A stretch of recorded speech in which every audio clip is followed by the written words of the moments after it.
is that a little bit of that Formula One technology has trickled in under the hood. It has a new engine, it has a new feel on the road. Let's go for a drive.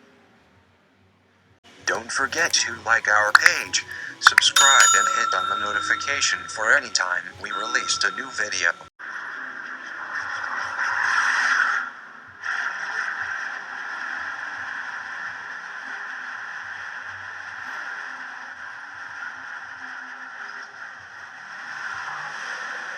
As you guys know, I am here in absolutely stunning France, driving the all-new 2023 Mercedes AMG C43, and what's really cool about this vehicle is the fact that it has F1 technology that's trickled down into its engine. I'm going to get to that right away because it is the most exciting part about this vehicle. So, to not overcomplicate things, basically what they have done, not only does this have a smaller engine now, so it is a 2-liter turbocharged 4-cylinder inline. The previous generation had a V6, it was larger. So they've made the engine smaller, but don't worry, they've also made it more powerful. So it has 408 horsepower, and it's got quite a bit more torque as well. And what they've managed to do with this F1 technology is they have added an electric motor, so to speak, to the turbo. So it helps push the air more quickly, spin the turbine more quickly, therefore pretty much effectively eliminating that lovely thing we like to call turbo lag. This vehicle basically has none. Not a bit. Really, I think the only lag that it has is due to the 9-speed transmission that it has. And that's just something that, I think Mercedes suffers with. In general, the 9-speed can be a little bit jerky, especially in city situations like I am in now. So that's where the jerkiness comes from. Absolutely nothing to do with the turbo. This thing is quick, it is responsive, it handles on a dime, also thanks to the rear steering that is available or standard on all vehicles. So in tighter city situations, this thing can literally turn on a dime.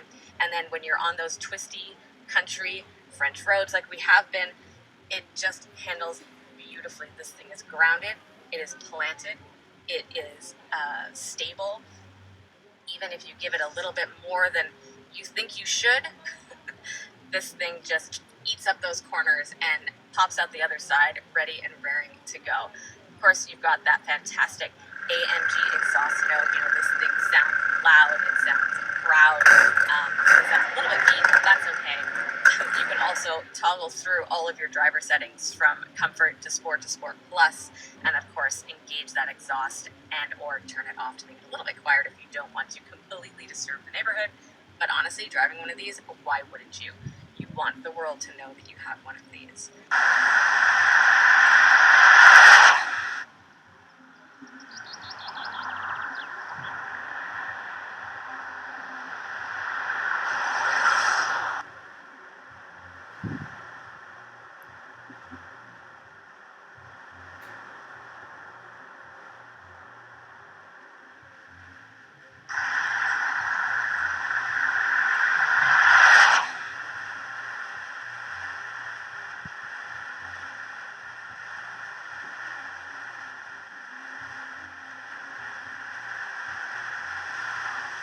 In terms of exterior look, like I said, it's got a couple of special features for that front grille, and for the badging now you can get the black night trim level, which means you get the blacked out front grille. Of course, you always get that AMG spoiler in the back, the quad tailpipes, the larger rear apron, and also the exaggerated front bumper as well. So this is an AMG coming towards you and or driving away from you. Now, inside, this thing is beautiful.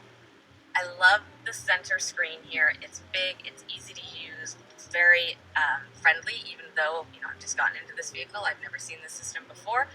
Did not have a problem with it. Carbon fiber everywhere. I love the contrast stitching, and while they do still have the same they're newer generation AMG seats. They seem very similar to the old one. They are lighter, they are airier. You can actually see through to the back seat through the seats, which is kind of cool. And then this steering wheel. This steering wheel is dare I say, perfection. It's small as in its diameter, it's chunky, it's easy to grip onto, it has a lot going on, truthfully. There's a lot of buttons here. I've got the toggles down at the bottom where I can go through my AMG dynamic settings, from my steering to my suspension, to my throttle response, and I've got my other little toggle on the other side that lets me go through Sport, Sport Plus, Comfort, etc. Getting into it for a first time, it's a little bit overwhelming, but once again, living with this car, you would get used to these controls very, very quickly. The fully digital displays here in the Mercedes AMG are just beautiful to look at, and they offer so much information, and you can change up so many things. One of the coolest features that this vehicle has actually is the augmented reality for their nav system, and I thought it was really distracting at first because the picture shows up. It's like there's a camera in the front of the car and then a big arrow telling you where you need to be going. Plus, I've got the nav on the head-up display. So I thought, well, that's like super duper distracting because a video is playing over here on one side where I need to be looking out of my front window as well. So how is that going to help me? But truth be told, having that little arrow pop up to tell you, especially when you're going through the roundabouts, having that little arrow pop up telling me where I need to exit, definitely a plus in my mind. Right now I'm going around the roundabout. I know I don't go off the first one. I'm going for the second one because my little blue arrows just showed up to direct me. Sounds silly and trivial, but really, really makes a difference.